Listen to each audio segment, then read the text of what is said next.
基本赭黄色的鸟啊，跟这个是一个调子。但是这个赭黄呢有粉啊，它就比较突出厚啊，有墨花这种对比，所以它很突出。这个后边基本是淡彩染的地子啊，白粉呢染的这个芦花啊，这样显得芦花呢就很洁白啊，就花啊觉得比较亮啊。是用这个鸟这样的话呢叫芦塘野曲啊，芦塘野曲呢基本后边是赭石绿啊，赭绿的这样一个地子啊，因为它在秋天的芦苇里边，芦苇本来是绿的，到秋天呢已经变黄了啊，甚至变赭了这种颜色。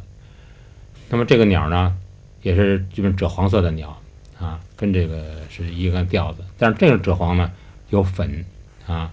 它就比较突出厚啊，有墨花这种对比，所以它很突出。这个后边基本是淡彩染的地子啊，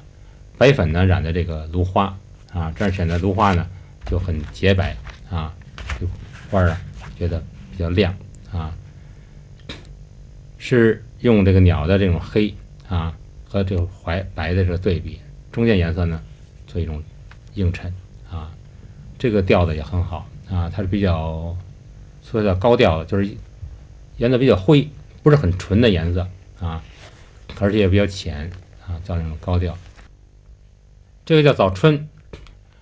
早春呢是画的北京那个很多的白杨树啊，在春天啊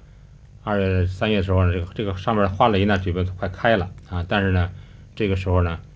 这个下场春雪啊，下过雪以后啊，喜鹊飞来了啊，山雪很高兴，在这叽喳喳叫啊。这个里边呢，基本是淡的蓝青色的调子啊，包括这个树干里边有点啊蓝绿颜色啊，蓝的青的天啊。这个鸟的羽毛它是蓝色的，它的颜色比较鲜啊，比较纯一点的石青的这种蓝，背后呢是淡彩水彩的一些蓝啊，有蓝有黄的成分，这里边还有黄赭的成分啊。